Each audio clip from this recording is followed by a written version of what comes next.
Hello everyone, আসসালামু আলাইকুম। Welcome back to my new another video. And দেখতেই পাচ্ছেন কি সুন্দর একটা জায়গা। এটা অবশ্যই সম্ভব আমাদের বাংলাদেশের বাহিরে না হলে এত সুন্দর জায়গা আসলে সম্ভব না।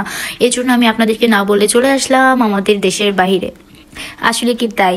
অবশ্যই আমার ভিডিওটা পুরোটা দেখবেন এবং দেখে অবশ্যই প্লিজ আমাকে বকাঝকা করবেন না, কারণ এমনিতে একটু ফান করলাম আপনাদের সাথে। আর এটা কোনো বাংলাদেশের বাহিরে না, এটা আমাদের বাংলাদেশের মধ্যেই। তবে এই জায়গাটা অনেক অনেক বেশি সুন্দর দেখতে, একদম পুরো বাহিরের মতো লাগছে। আর এটি হচ্ছে বাংলাদেশের সবচেয়ে বড় এক্সপ্রেসওয়ে, যেটি হলো ঢাকা এলিভেটেড এক্সপ্রেসওয়ে। আর এই এলিভেটেড এক্সপ্রেসওয়েটি হচ্ছে আমাদের মাননীয় প্রধানমন্ত্রী শেখ হাসিনা 2023 সালের 2 সেপ্টেম্বর এটা উদ্বোধন করেন। তাই আমি ভাবলাম আমাদের বাংলাদেশে যেহেতু ঢাকার মধ্যে এত সুন্দর একটা এক্সপ্রেসওয়ে আছে, তো সেটা আসলে আপনাদেরকে জানানো দরকার। তো এই জন্য আসলে আমি ফার্স্ট কিছুদিন আগেই আমি এখানে এসেছি। এর আগে আমি তো উঠিনি, যেহেতু এটা 2023-এর 2 সেপ্টেম্বর উদ্বোধন করা হয়েছে। অনেক দিনই হয়ে গিয়েছে, কিন্তু আমার উঠা হয়নি। তো সেদিন উঠলাম, তো আমার কাছে অনেক বেশি ভালো লেগেছে। এই জন্য ভাবলাম যে এত সুন্দর একটা আমাদের যে এক্সপ্রেসওয়েটা, তো সবাইকে জানানো উচিত। তো এই জন্য ভাবলাম যে আপনাদের সাথে এইটার কি শেয়ার করি।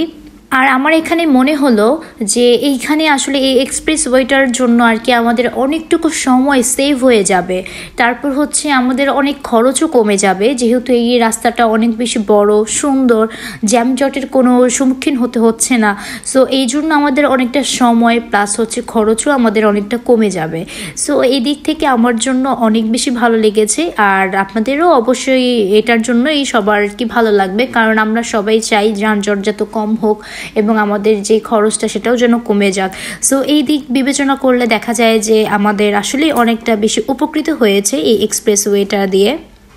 ঢাকা এলিভেটেড এক্সপ্রেসওয়ে শাহজালাল আন্তর্জাতিক বিমানবন্দর থেকে শুরু করে কুড়িল, বনানী, মহাখালী, তেজগাঁও, মগবাজার, কমলাপুর, সায়দাবাদ, যাত্রাবাড়ি হয়ে ঢাকা চট্টগ্রাম মহাসড়কের কুতুবখালী এলাকা গিয়ে শেষ হবে এই প্রকল্প।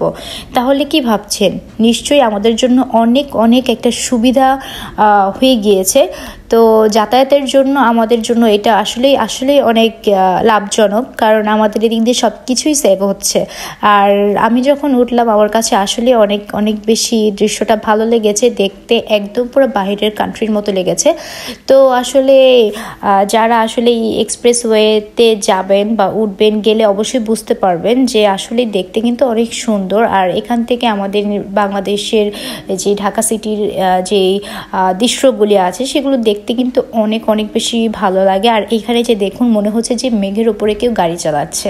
আসলে রোদের জন্য এখানে আর কি দেখা যাচ্ছে যে এরকম, বাট ব্যাপারটা কিন্তু আসলে অনেক বেশি ভালো লাগার মতো। তো আসলে এইটাই ছিল অ্যাকচুয়ালি আপনাদের সাথে শেয়ার করা আমার, যে আমাদের ঢাকার মধ্যে যে সুন্দর একটা এক্সপ্রেসওয়ে ছিল, তো সেটাই চেয়েছি আপনাদের সাথে তুলে ধরতে।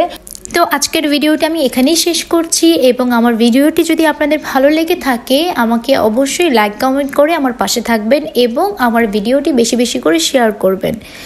সো এই পর্যন্তই, আল্লাহ হাফেজ।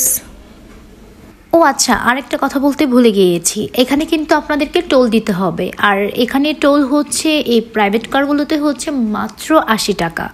আর এখানে আরেকটা কথা বলি, এখানে কোনো বাইক চলবে না, শুধু এখানে গাড়ি আর প্রাইভেট কার, আর হচ্ছে আপনার দুইটা তিনটার মতো মেবি বাস চলে, যেটা আমি দেখেছি যে ভিআইপি বাসটা আর হচ্ছে বিআরটিসির যে বাসটা, এই দুইটা বাসই চলে, আদারওয়াইজ আর কিছু চলে না। সো এই জন্য আর কি ব্যাপারটা অনেক বেশি ভালো। আর এই জন্য বাইকারও কোনো ঝামেলা নেই, কারণ এখানে কোনো বাইক অ্যাক্সিডেন্টও হবে না, কারণ এরকম বড় জায়গায় শুধু বাইকাররা শুধু অ্যাক্সিডেন্ট করে। সো যার কারণে এখানে বাইক চলাচল আপাতত বন্ধ। পরবর্তীতে যদি তাদেরকে পারমিশন দেওয়া হয় তো সেটা তো জানানোই হবে, বাট এখন আপাতত কোনো বাইক এখানে চলে না।